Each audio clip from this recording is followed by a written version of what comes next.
NDA के उम्मीदवार CP Radhakrishnan देश के नए उपराष्ट्रपति होंगे। उन्हें 452 और विपक्षी इंडिया गठबंधन के उम्मीदवार सुप्रीम कोर्ट के पूर्व जज बी सुदर्शन रेड्डी को 300 वोट मिले। वर्तमान में महाराष्ट्र के राज्यपाल रहे सीपी राधाकृष्णन का राजनीतिक करियर 4 दशक से अधिक का रहा है। 20 अक्टूबर 1957 को तमिलनाडु के तिरुप्पुर में जन्मे राधाकृष्णन को सरल छवि और संगठनात्मक कौशल वाले नेता के तौर पर जाना जाता है। देश के नए उपराष्ट्रपति राधाकृष्णन ने कहां से और कितनी पढ़ाई की है, यह मैं आपको बताती हूं।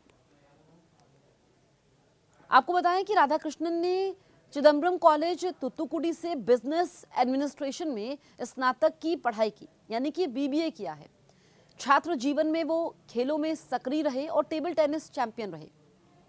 उसके बाद उनका झुकाव राष्ट्रीय स्वयंसेवक संघ यानी कि आरएसएस की ओर हुआ और 17 साल की उम्र में उन्होंने संगठन से जुड़कर अपने राजनीतिक सफर की नींव रखी।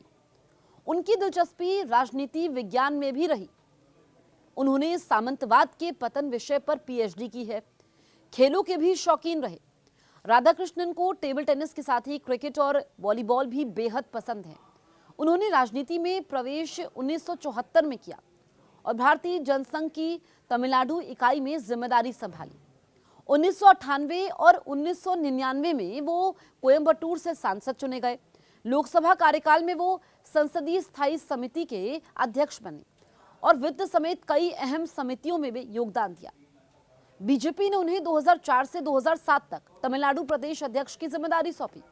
इस बीच उन्होंने 93 दिनों में 19,000 किलोमीटर की रथ यात्रा निकाली, जिसमें नदी जोड़ो योजना, एक समान नागरिक संहिता और सामाजिक सद्भाव जैसे मुद्दों को उठाया गया।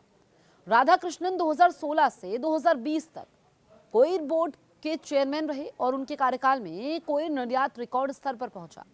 फरवरी 2023 में उन्हें झारखंड का राज्यपाल नियुक्त किया गया। 4 महीनों में उन्होंने राज्य के सभी 24 जिलों का दौरा किया। इसके अलावा वो कुछ समय के लिए तेलंगाना और केंद्र शासित प्रदेश पुडुचेरी, दमन और दीव के कार्यवाहक राज्यपाल भी रहे। 31 जुलाई 2024 को वो महाराष्ट्र के राज्यपाल बने। तो सीपी राधाकृष्णन के बारे में हमने आपको बताया, वो देश के नए उपराष्ट्रपति होंगे। बैलेट पेपर से यहाँ पर वोटिंग होती है। सुबह 10 बजे वोटिंग की शुरुआत होती है, शाम को 5 बजे वोटिंग खत्म होती है। उसके बाद 6 बजे यहाँ पर काउंटिंग होती है और नतीजे सामने आते हैं। लेकिन राधाकृष्णन के बारे में हमने आपको बताया, जो कि इससे पहले महाराष्ट्र के राज्यपाल रहे और बेदाग छवि के लिए वो जाने जाते हैं। लेकिन जिस तरीके से विपक्ष ने कहा कि जो बैलेट पेपर से चुनाव हुआ है वो विधायकों पर और सांसदों पर भी लागू होना चाहिए, यानी कि जब उनका चुनाव होता है तो बैलेट पेपर से क्यों नहीं। अब देखिए, एक नया मुद्दा यहाँ पर उठाया गया है, लेकिन जो विपक्ष का संयुक्त उम्मीदवार था, लेकिन सीधे सीधे यहाँ पर जीत राधाकृष्णन की हुई है। और आपको बताएं कि सुदर्शन रेड्डी को हार का सामना करना पड़ा है। लेकिन राधाकृष्णन जो कि उन्होंने बीबीए किया हुआ है और छात्र जीवन से ही वो हमने देखा कि खेलों की तरफ तो उनका झुकाव था, लेकिन जब जैसे जैसे उनकी उम्र बढ़ती चली गई, उनका झुकाव आरएसएस की तरफ हुआ और 17 साल की उम्र में उन्होंने संगठन से जुड़कर अपने राजनीतिक सफर की नींव रखी और अब वो उपराष्ट्रपति होंगे।